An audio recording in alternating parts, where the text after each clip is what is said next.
നഴ്സിംഗിൽ നിന്ന് നമുക്ക് ക്വസ്റ്റ്യൻസ് വരുമ്പോൾ അതിനകത്ത് ഏറ്റവും കോമൺ ആയിട്ടുള്ള ഒരു കണ്ടീഷൻ ആണ് സ്ട്രോക്ക് എന്ന് പറയുന്നത്.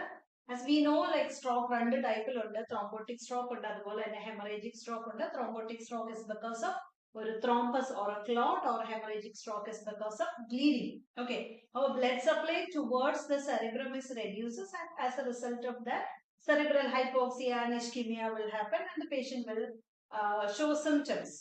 But ഇതിനകത്ത് ഏറ്റവും ഇമ്പോർട്ടന്റ് എന്താന്ന് വെച്ച് കഴിഞ്ഞാല് സ്ട്രോക്ക് ഉള്ള ഒരു പേഷ്യന്റിന് ഒരു ക്വിക്ക് അസസ്മെന്റ് ചെയ്താൽ, എത്രയും പെട്ടെന്ന് സിംറ്റംസ് അസസ് ചെയ്താൽ ആ പേഷ്യന്റിന്റെ കണ്ടീഷനെ ഇമ്മീഡിയറ്റ്ലി റിവേർട്ട് ചെയ്യാനായിട്ട് സാധിക്കും. ഓക്കെ, അപ്പൊ നമുക്ക് നോക്കാം എന്തൊക്കെയാണ് പെട്ടെന്ന് ആ ഒരു ക്വിക്ക് അസസ്മെന്റിൽ എന്തൊക്കെ കാര്യങ്ങളാണ് ഇൻക്ലൂഡഡ് ആവുന്നത് എന്നുള്ളത്. ഓക്കെ, അപ്പൊ ഏതൊക്കെ ബി ഫാസ്റ്റ് എന്ന് ഒരു സിമ്പിൾ ടേം അക്രോണിം ഓർത്ത് വെക്കുക. B fast, B for balance, E for eyes, ബാലൻസിൽ ബാലൻസ് ചേഞ്ചസ് അല്ലെങ്കിൽ ഗേറ്റ് ഇംബാലൻസ് എക്സ്പെക്റ്റഡ് ആയിരിക്കും സ്ട്രോക്കില്. ഇ ഫോർ ഐസ്, ഐസിന്റെ വിഷനിലുണ്ടാവുന്ന വേരിയേഷൻസ് ഉണ്ടാവാം. എഫ് ഫേസ്, ഫേഷ്യൽ എക്സ്പ്രഷനിൽ വരുന്ന വ്യത്യാസം. ഓക്കെ, എ ഫോർ ബി ഫാസ്റ്റില് നെക്സ്റ്റ് എ ഫോർ ആം, ആമില് സിമെട്രിക്കൽ മൂവ്മെന്റ് പോസിബിൾ ആണോ എന്നുള്ളത് നമ്മൾ നോർമലി ചെക്ക് ചെയ്യണം.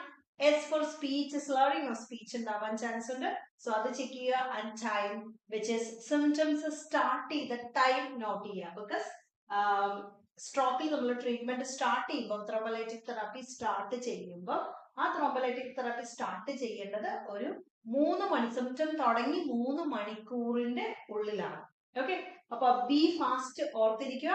ഇങ്ങനെയുള്ള കീ പോയിന്റ്സ് ഓർത്ത് വെച്ച് ചെയ്യുമ്പോൾ പെട്ടെന്ന് തന്നെ നമുക്ക് ഇങ്ങനെയുള്ള ക്വസ്റ്റ്യൻസ് ഈസി ആയിട്ട് ആൻസർ ചെയ്യാനായിട്ട് സാധിക്കും.